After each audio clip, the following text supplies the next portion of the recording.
unfortunately, in economic policy, domestic policy, education policy, healthcare policy, foreign policy, our country will be far worse off if Kamala Harris is elected as president.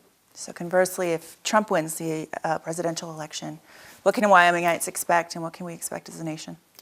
I think we look back to his 4 years as president, where we had lower interest rates, where we had far lower cost of living, lower cost of energy, and we have a president now, if he is reelected, who's openly talked about some of the lessons that he learned from his first term in office and how he would do things differently, how he would select different people to run these agencies to make sure that they are actually serving the interests of the American people, not the interests of the military-industrial complex or the healthcare industrial complex or the people who care more about their profit and their power than they actually do about serving the needs of the American people. How important is the rule of law for leaders to abide by?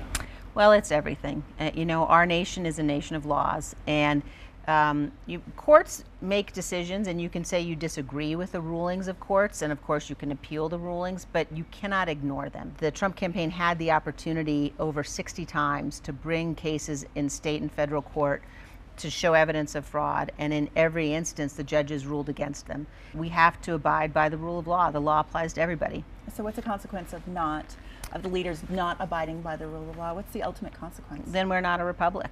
You know, we take for granted for too long the peaceful transition of power. And that's something that really defines us as a nation. We have to have leaders who will stand up for the truth. And certainly, you know, what happened on January 6th can never happen again. That's a line that can't be crossed. How can you help ensure faith in the government and the political process in the future? People have to have hope. People have to know that they can trust their elected leaders, that they are electing and putting their support behind people who will do what's right. I think people have to know that their elected leaders are going to abide by the oath that we all swear to the Constitution. It's an oath that we swear under God. It means something, and it's above politics. We're incredibly blessed that we have a system where we get to choose our leaders, but that system, at some point, you know, you have to be willing to defend that system, and you have to be willing to say, you know, you're going to put what's best for the country ahead of politics.